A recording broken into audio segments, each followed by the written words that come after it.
మంచు మనోజ్ తన ఇంట్లో ఉన్న జనరేటర్లో మా అన్న వచ్చి చక్కెర పోసిపోయాడు.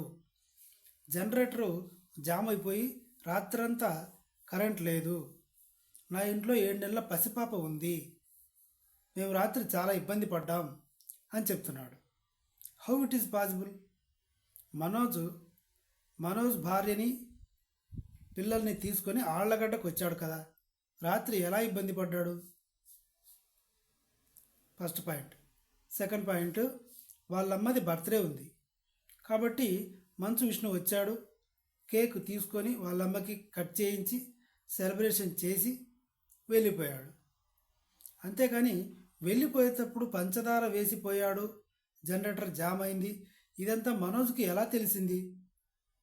సరే, ఫోన్ ద్వారా తెలిసిందే అనుకుందాం. మరి ఆ సీసీటీవీ ఫుటేజ్ సంగతి ఏంటి? అసలు మోహన్ బాబు గారి భార్య మనోజ్ వాళ్ళమ్మ హాస్పిటల్ నుంచి డిశ్చార్జ్ అయిన తర్వాత మోహన్ బాబు గారి ఇంట్లో ఉండింది కదా, మనోజ్ ఇంటికి ఎందుకు వచ్చింది? ఆవిడకి హెల్త్ బాగాలేదు. హెల్త్ బాగాలేదనే సంగతి మోహన్ బాబు గారు స్పష్టం చేసి మీ అమ్మ నేను తిండి నీళ్ళు తినకుండా ఉన్నామని చెప్పారు. కానీ మనోజ్ దగ్గరికి ఎందుకు వచ్చింది? ఎలా వచ్చింది? ఎప్పుడు వచ్చింది? అంత 2 days గ్యాప్లో. మోహన్ బాబు గారేమో తిరుపతికి వెళ్ళిపోయారు, కాస్త ప్రశాంతంగా ఉంటే బాగుంటుంది అని. మనోజ్ ఏమో భైరవం సినిమా షూటింగ్కి వెళ్ళాను అని చెప్పాడు. కానీ ఆ 2వ రోజు ఆలగడ్డకు వచ్చాడు. ఏది నమ్మాలి? మనోజ్కి విష్ణు ఇంటికి రావడం ఇష్టం లేదు.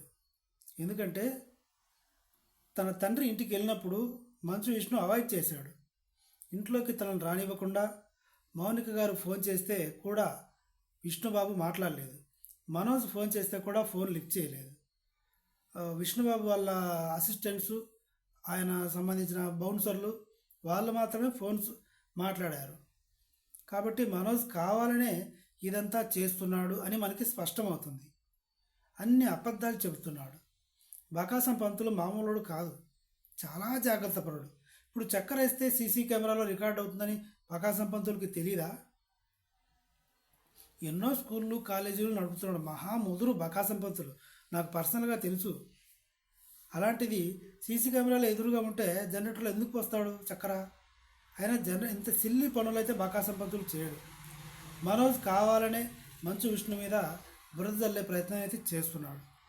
మోహన్ బాబు గారు చెప్పిన మాట ప్రకారం మనోజ్కి మంచు విష్ణును కూడా చంపేయాలి అన్నంత కోపం కూడా ఉంది అన్నట్టుగా స్పష్టమవుతుంది. ఎస్, వీడియో నచ్చితే సబ్స్క్రైబ్ చేయండి. Thank you friends.